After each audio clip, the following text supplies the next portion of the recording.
Well, Dub Nation, we just got the worst news ever. Our biggest fears have come true, and Golden State misses the playoffs and will be relegated to the play-in tournament, fighting for their playoff lives in two opportunities. Tuesday, if they, God forbid they lose that game, on Friday, will be playing for their playoff lives. The Warriors lose 124 to 119 to the Clippers in an epic game, to be quite honest with you. It was awesome, and it goes to overtime, and the stars are hitting big shots. Steph with a monster fourth quarter plus OT. Harden, massive overtime period. Kawhi down the stretch wouldn't miss. I mean, Jimmy had an excellent ball game. The big Jimmy Butler 30 ball we were waiting for came in this one, but it just wasn't enough for Golden State. And now they are relegated to the play-in game on Tuesday against the Grizzlies, where they are favored. They are at home.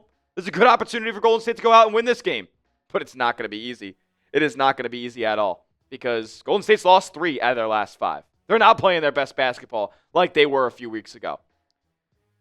All hands on deck. Going to need everybody for Golden State to be able to pull out this win and go play the Rockets in round 1.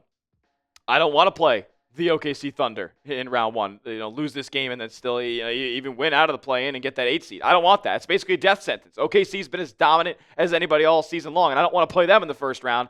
This is a must-win. And we're going to go through a little bit of a hybrid video today, like a little bit about the game against the Clippers, what went wrong, a little bit of a preview with the play-in game coming up on Tuesday. So we'll give you some keys to victory. We'll update you about injuries, the rotation for Golden State, all that and more in just a moment. But first, we will be live for that play-in game against the Memphis Grizzlies on Tuesday. So lock us in as your number one spot for Warriors content on YouTube. We are fast approaching our next goal of 82,000 subs here at Warriors Today. So for daily news and rumors videos, injury updates, and watch parties for every single Warriors game, we'll be live. Subscribe and turn your notifications on for the best Warriors content on YouTube. All right, let's talk about it, man. Because, on the onset, Golden State, on paper, played a really good ball game, had 31 assists on 43 made baskets, hit 15 triples at a 45% clip. Oh, look, the Clippers did the same exact thing. The Clippers did the ssame exact thing. At the end of the day, they just made more shots than you did. They got monster outings from Kawhi, monster outing from James Harden. He had an excellent fourth quarter and overtime. Curry and Butler, they did their thing for Golden State. But this game can be boiled down to a couple of things. Golden State couldn't create second opportunities. You can't keep a guy like Zubats off of the glass. Had zero answer for him. And then you couldn't get yourself second chance opportunities. Golden State only had 3 offensive rebounds in the ball game. Meanwhile, the Clippers had 9, 14 second chance points to LA to Golden State's 6. So just at the end of the day, who wanted it more? And I don't think the Golden State Warriors didn't want it, but the Clippers come out with the win. Usually, that's a telltale sign that they wanted to win more. Now, Golden State gets put into the playoff picture, but they're not in the playoffs. No, they're back in the play-in, where Golden State is 0-3 all time. Not exactly ideal. They should have matched up in the 3-6 with the Lakers. Hopefully, they can win a round 1 matchup, obviously after getting out of Tuesday's game against Memphis, and get matched up with the Rockets and eventually go on and take on the Lakers in round 2. But just, I can't believe they put themselves in this spot. Harrison Barnes sent the Warriors to the play-in. Not ideal. For that play-in game, the odds are as follows. Warriors now a 6-point favorite over Memphis. Shout out to DraftKings for these odds. 232 is the over-under, and Golden State a pretty heavy favorite on the money line. So they're expected to win this game. They are expected to win this game, and rightfully so. They've played Memphis and beaten them 3 times out of 4 this season. Back in November and December, where the Warriors, this was a good Warriors. They win 123 to 118. This was a mid Warriors. This was, you could argue, a bad Warriors. And this was a new and revamped Warriors. And that game also featured a 52-point outing from Steph Curry. That's what they needed to be able to win by just 9 points. They're going to need something like that again. Because the Grizzlies are one of the better teams in the league. Let's call a spade a spade. The Grizzlies are a good squad, man. They have the 6th best offense in the NBA. They have a top 11 defense. They have a top 7 net rating. So they're right up there with some of the best teams in the league. They shoot the 3 ball at a solid clip. Better than Golden State does in the same range. But they're also the fastest team in the league. The highest pace. The most possessions. The most opportunities. Memphis is number 1 in that category. Golden State's going to have to combat that. Force turnovers, get extra possessions, grab offensive boards. It's not going to be easy. Memphis is a good team, and they have good players at the top that Golden State's going to have to match the intensity of. Now, what will Golden State look like in the postseason? Now, I say playoff down here. They're not in the playoffs yet. Hopefully they get there. But what will the postseason rotation look like for Golden State? Because there was a glaring omission from Steve Kerr's lineup against the Clippers in the last game of the season. So if I show you the projected rotation that I think is going to be put out there, it's as follows. A 9-man rotation where Steph, Jimmy, Draymond, Pods all playing the bulk of the minutes. You got Moody starting, and he'll be playing a little less than 30 a game. GP2, who's really elevated into the upper echelon of this rotation, one of the first guys off the bench. 22 minutes a game for GP2. I bet you he's getting that. Took a lot of Moody's minutes against the Clippers. Didn't love that, but GP2 makes winning plays. Hield's going to get his 15 minutes a game. Looney's going to get 15 minutes a game. And Post is going to get 12 minutes a game, I think, because you're going to have to platoon those bigs based on matchups. So a 9-man rotation. Who's not in it? Jonathan Kuminga's not in it. And it's not just me making this up out of the blue. If you watch the game, you know. This is what Anthony Slater said early on. So GP2 entering the game in what recently had been Jonathan Kuminga's first quarter rotation stint. Word pregame was that Kuminga is not a part of Steve Kerr's scripted rotation today versus the Clippers. Could change. It didn't change.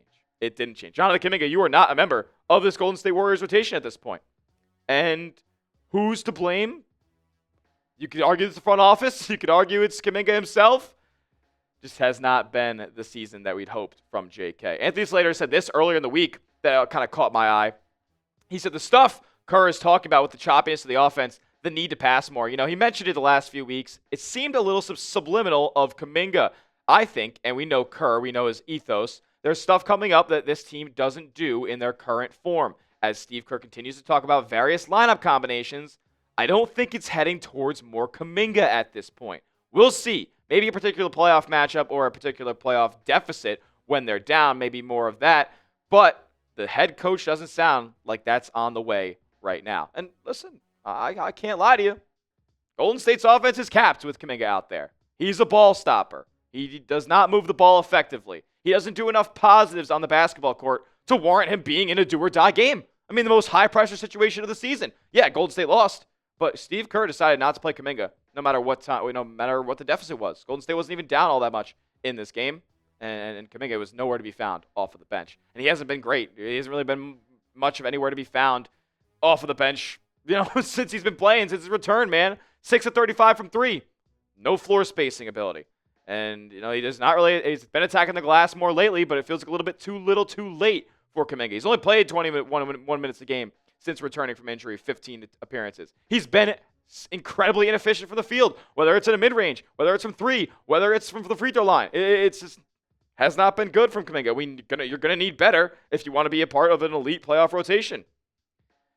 I don't know. Maybe the loss will signal something to Kerr about getting Kuminga back in the lineup, but I wouldn't hold my breath. What do you guys think? Are you guys Kuminga fans? Should he be in the playoff rotation? Type Y for yes, type N for no on whether or not we should see JK in Golden State's postseason lineup. I don't know. I probably would be close to typing my nose. I'm kind of in the middle right now. He's a 17-point per game scorer at the end of the day, but he hasn't been since returning from injury, and the offense just doesn't look the same when he's out there on the floor.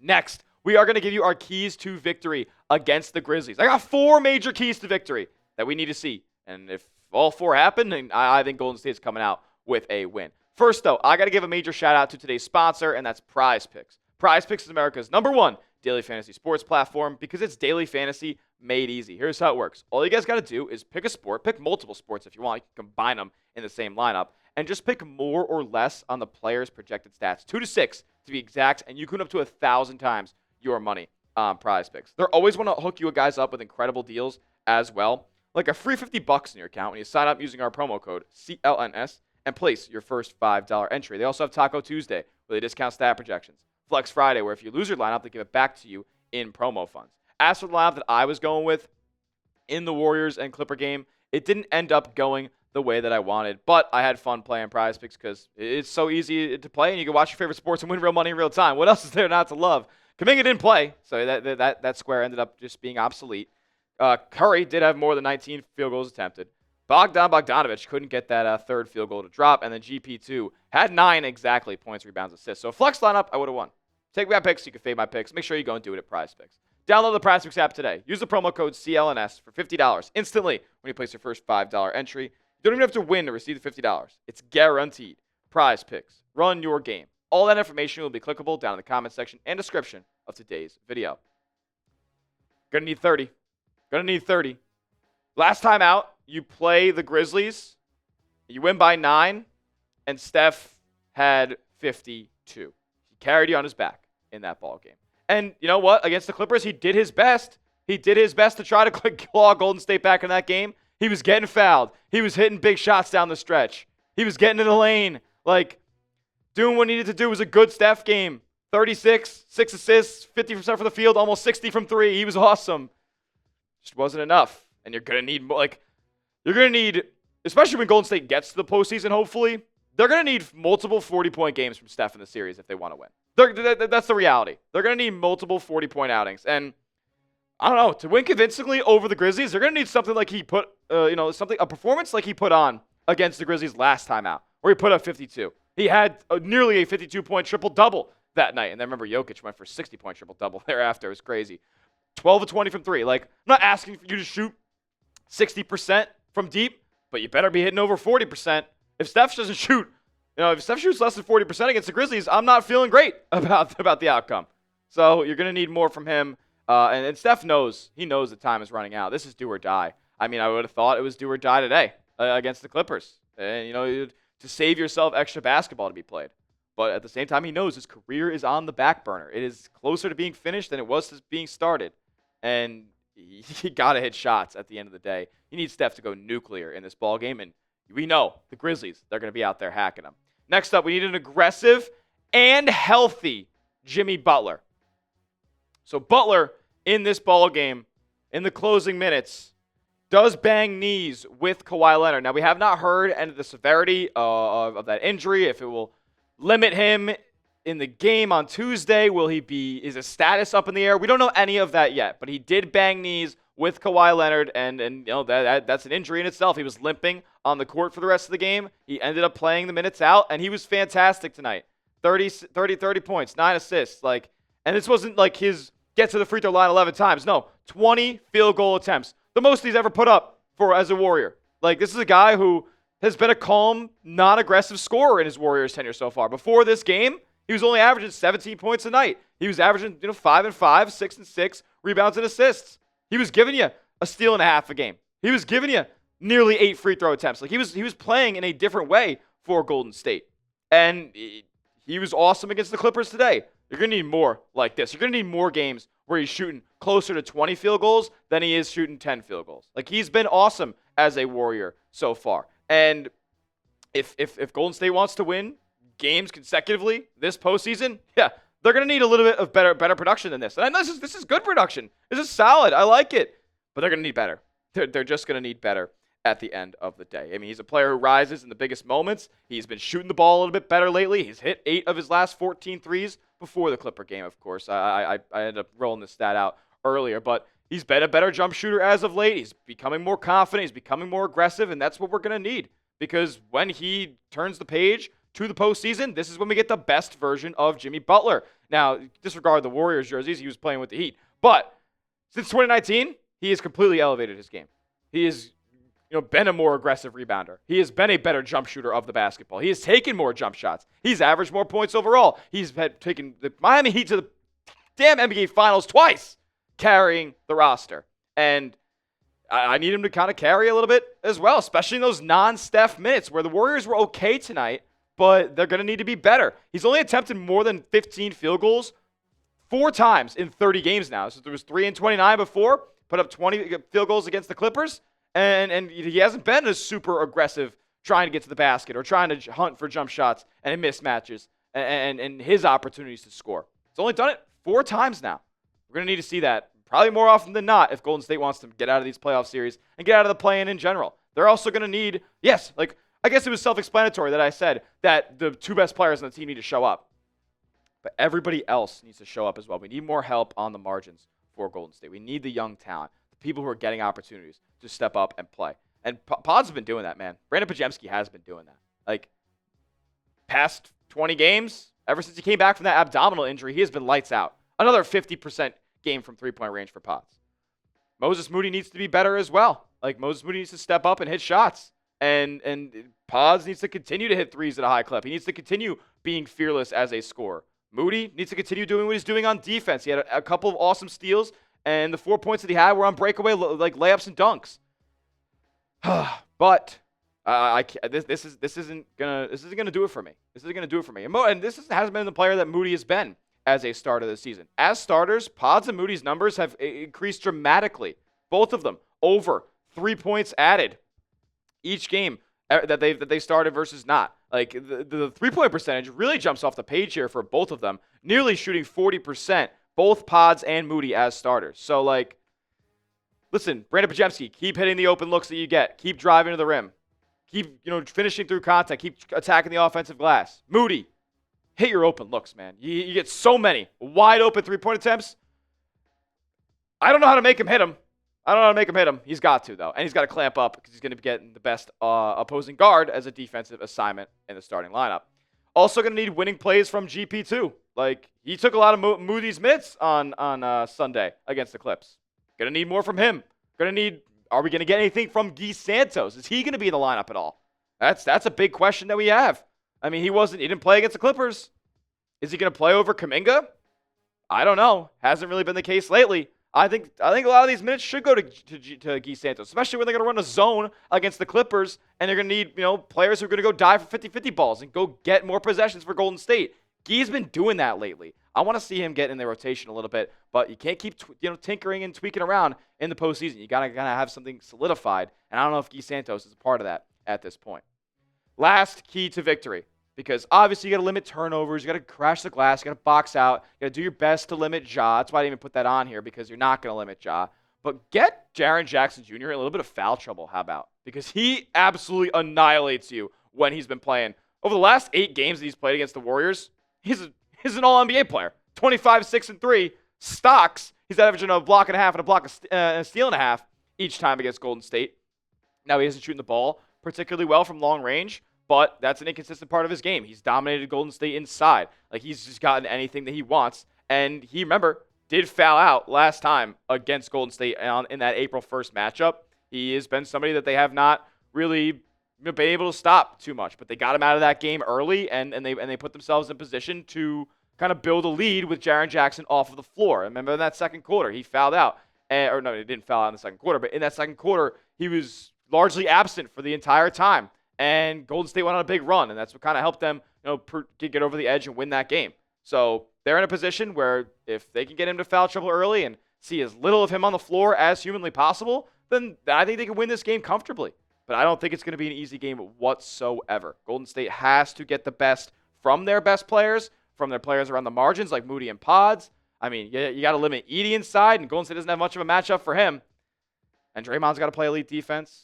Like, Jimmy's got to show up again and be aggressive and be healthy. We don't know the status of him. We will keep you guys updated on that as well. But let me know, who do you guys got in this matchup? Who's winning the play-in game on Tuesday? Type GSW for the Dubs. Type MEM for the Grizzlies. I don't know, man. This thing could go either way.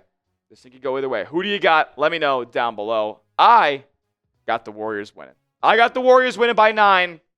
Same margin as they won by last time. I think it's going to be a Herculean effort from Steph and Jimmy at the top offensively, and the guys around the margins. Pods has been really elevating his game in the biggest moments lately, and I'm gonna need that to happen again as he's really become and stepped into the role as that third scorer. I think the Warriors win this game by 9. But we will be live for that game, so lock us in and hit that subscribe button, youtube.com/WarriorsTV, for the latest and greatest Warriors content on YouTube. We're fast on our way to 82,000 subscribers. We'll see you guys all in the next one and on Tuesday, so turn your notifications on. As always, let's go Dubs.